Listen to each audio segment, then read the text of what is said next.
Note 13. While you can't control who comments or what people say, it's your backyard and you set the example. This is an interesting change here.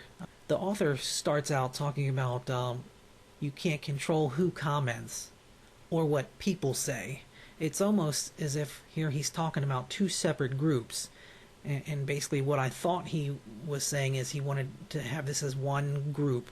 In other words, you can't control who comments or what those people say. So it's the same people.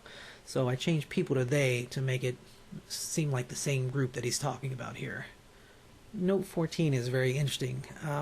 If one or more of your readers is creating an environment leaving people feeling in danger or of ridicule, the community will deflate as those who are threatened evaporate before hearing what you have to say next. If you read that sentence, if one or more of your readers is creating an environment, and if you imagine a comma, leaving people feeling in danger, you'd almost think that was like the next part of a group of things. So I basically got rid of that whole entire flabby phrase and changed it to if one or more of your readers is creating an environment of ridicule and perceived danger, comma, and then kept on going with the sentence. I think it has a better flow and it's not as confusing as the original one was. And I changed as those who are threatened to feel threatened to match the perceived danger above. As I'm not sure how often people are actually threatened, they just feel threatened, so I thought it was more accurate to say that. Okay, note 15, I really want you to like me. While most readers won't come right out and say it, I didn't touch really because I thought it was an actual quote, someone saying it, which he has it in quotes anyway, so I left that alone. That's fine. While most readers won't come right out and say it, the right is pretty much a redundant word. You don't need that. It means the same thing. While most readers won't come out and say it. Note 16 includes one of my favorite flabby phrases, help to. This will help to increase your reader base while deepening their level of loyalty. Whenever you see help to, just cross it out and see if it doesn't change the meaning of your sentence. Most of the time you don't need this phrase, so this is another example. This will increase your reader base. Same thing as this will help to increase. It's still increasing no matter how you write this sentence. Okay, note 17 is an example of a suggestion that I put in here that I really don't like afterwards. If your writing makes your readers feel insignificant, you will miss the magic dusting the development of a loyal audience. I changed it because when I originally read this, I thought he had a compound noun here, magic dusting, as in that they were both nouns. But what he meant was magic dusting as a verb, dusting the development of a loyal audience. So I thought I'd change dusting to sprinkling, the magic sprinkling the development of a loyal audience. But again, I wasn't happy with that change because magic sprinkling still sounds like a combination noun too. And also, if you notice, he had dusting the development. That's an awesome double D alliteration. So if you have double D's in your possession, you definitely want to keep those. Note 18. You can't expect your readers to come right out and tell you every time you've made a connection. This is an example of another flabby phrase, come right out. Come right out, and you can get rid of that and just change it to you can't expect your readers to tell you every time. Same thing, you shave 4 words. And also this is another example of nominalization. I changed made a connection to connected and shaved 2 more words.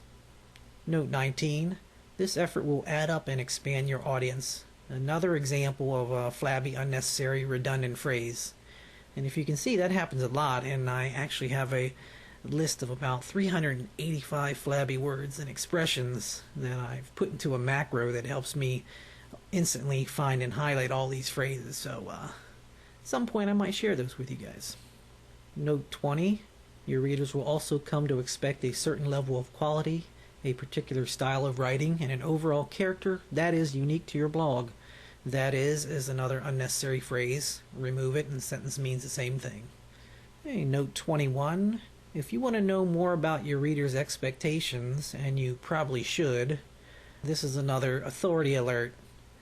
If you think that people should should know, then don't say probably should. Get rid of that. And here, I didn't realize it until later, I missed an opportunity to get rid of nominalization. If you want to know more about your reader's expectations, there I see that and say, could I change that to expected? Yeah, I could. If you want to know more about what your readers expect, that would probably be a more powerful sentence. But again, I missed that one. We don't see everything. We have deadlines, etc., etc. Note 22, a little levity, even for serious discussion, can make good content great. Again, it's an authority alert. Just change it to makes. Note 23, if your blog becomes the harbinger of doom and gloom, you'll surely lose some readers. Here again, some is ambiguous. The word also robs the sentence of authority. Read the before and after versions and you'll hear what I mean. Note 24 is another authority alert. Self-deprecating humor is the safest kind and can help establish yourself as a well-balanced person. Just change can help to helps. Note 25 is neat. If your audience can't see that you care, then your words, even if read, are reduced to their lowest common denominator. There's 3 things going on here. The first is the word can't. I'm not a big fan of that word. I've read that people don't want to know what can't be done, only what can. And they don't want to know what something isn't, but what it is. And I listed an example here. Example, that isn't good. Well, you can rewrite that as that sucks. It's a lot better. It's telling you what it is and not what it isn't. I also changed can't see that you care to thinks you're indifferent because it reads easier and uses less words. I deleted the word then. I always do that, and as long as it doesn't change the meaning of the sentence, always try to erase the word then. And also, R reduced is passive voice, so I brought the focus to the person doing the reducing instead of to your words. So the new sentence reads, if your audience thinks you're indifferent, your words, even if read, reduce to their lowest common denominator. Note 26. If you write with the goal of reaching people, changing lives, or giving advice, then you must. Again, you don't need then. Took that weak linking word out. Note 27 is another neat one. Never calculate care, but allow the concern for your audience to creep through the cracks. I can stop right there and tell you that, to me, that sounds like a list of 2 things, 2 separate things. Never calculate care, but allow the concern of your audience to creep through. So I thought it was confusing there, so what I did is I moved up if you. Never calculate care, but if you allow the concerned audience to creep through, etc., etc., etc., comma, then this. You have to look out for instances like that. And as I wrote here, allow for concern is only part of a larger conditional statement and needs an if conjunction. As a result, I deleted and inserted a comma for the sentence to make sense. Note 28, in real life, readers don't usually send Dear John letters to bloggers. That's another authority alert. Don't need usually there. Take it out and the sentence has more pop to it. Note 29, this is a really good example of hacking the flab. So chances are you'll never know why they left until one day they're suddenly not showing up any longer. 6 whole words there, you can get the shrink down to 1 word gone.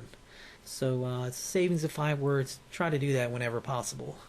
And that is it for video tutorial number 2. I hope you had a good time. Hope my accent didn't throw you off too much. And I will see you for the next tutorial number 3.